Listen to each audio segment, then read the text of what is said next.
Welcome back to the science of rock. Now more of the Tea Party and l'Orchestre Symphonique de Trois-Rivières.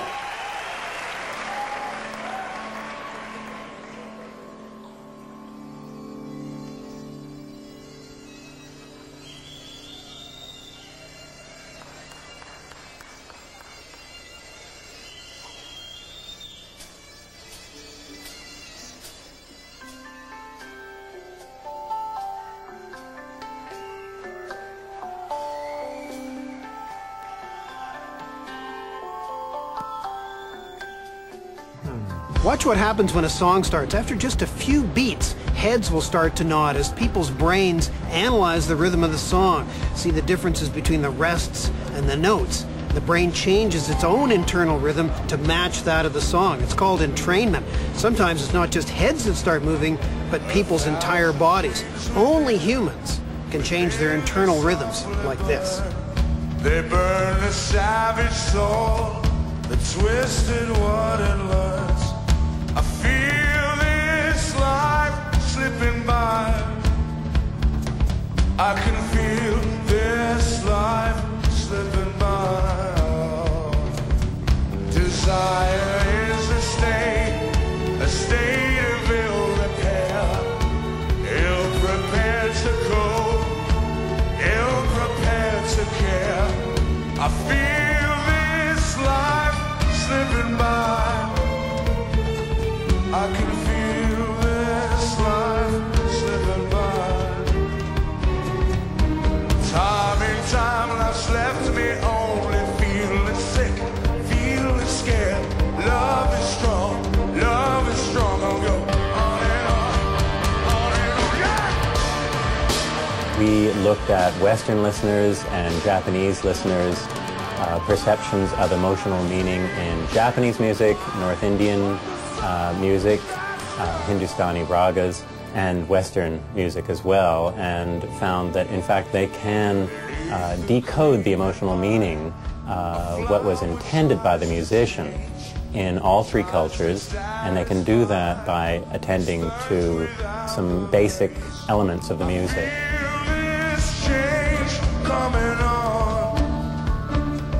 I can feel this change and it's strong.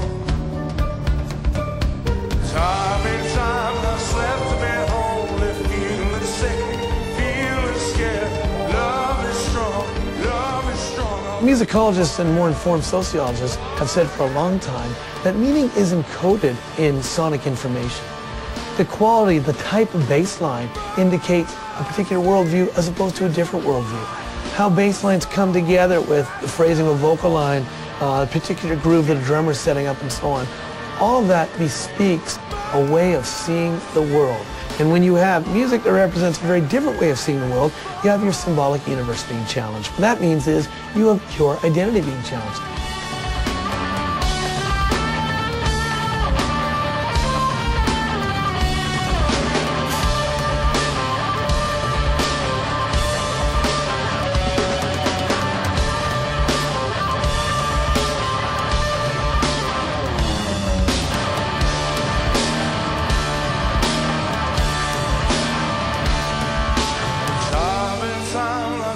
There are many aspects of a song that can be appealing to an arranger, but one that I like to find in a rock song is the sort of uneven rhythms and syncopations, and oftentimes the weird modes of music, just like what we have here. We have an Indian modes of and melodies and sort of thing like that, and this is always challenging for an arranger actually.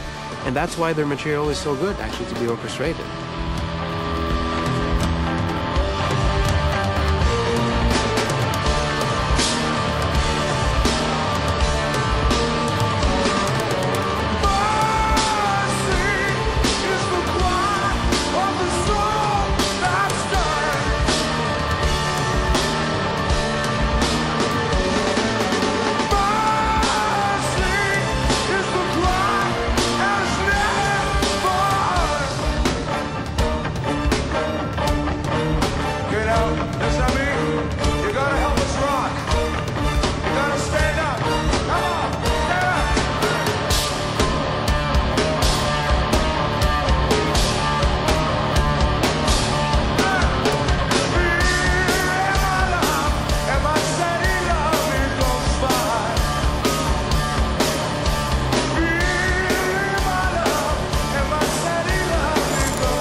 I actually still have, the boxes in front of me because I found that being the front man and having to communicate with the audience, in-ears for me, like the in-ear monitors, doesn't allow for that that necessary synthesis between the band and the audience, like especially with me being the ambassador, between everything that's going on.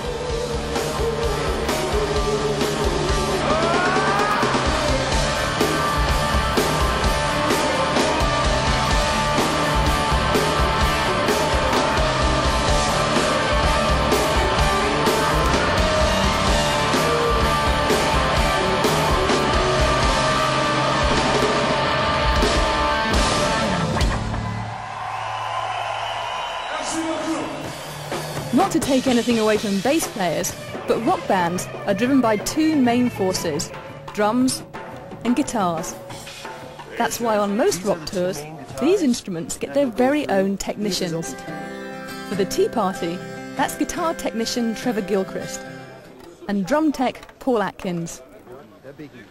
Paul oversees a small army that will spend a few hours assembling and shining the massive drum kit at the centre of tonight's show. Paul has been travelling with the band for years, so he knows exactly where drummer Jeff Burrows wants his drums to be and how he wants them to sound. On the other side of the stage, guitar technician Trevor Gilchrist sets up shop. He's responsible not just for unpacking the dozens of stringed instruments, but for keeping them in tune and in shape. So he travels with a portable guitar shop, ready to handle any repairs the instruments need. During the concert you can see Trevor after just about every song, helping Jeff Martin make the change from one guitar to the next. Don't call these guys roadies. They're musicians, they're technicians, and they're practically part of the band. Coming up, we'll see Trevor in action and find out why the best shows are the ones some band members can't remember. Sister or Mantra, which one?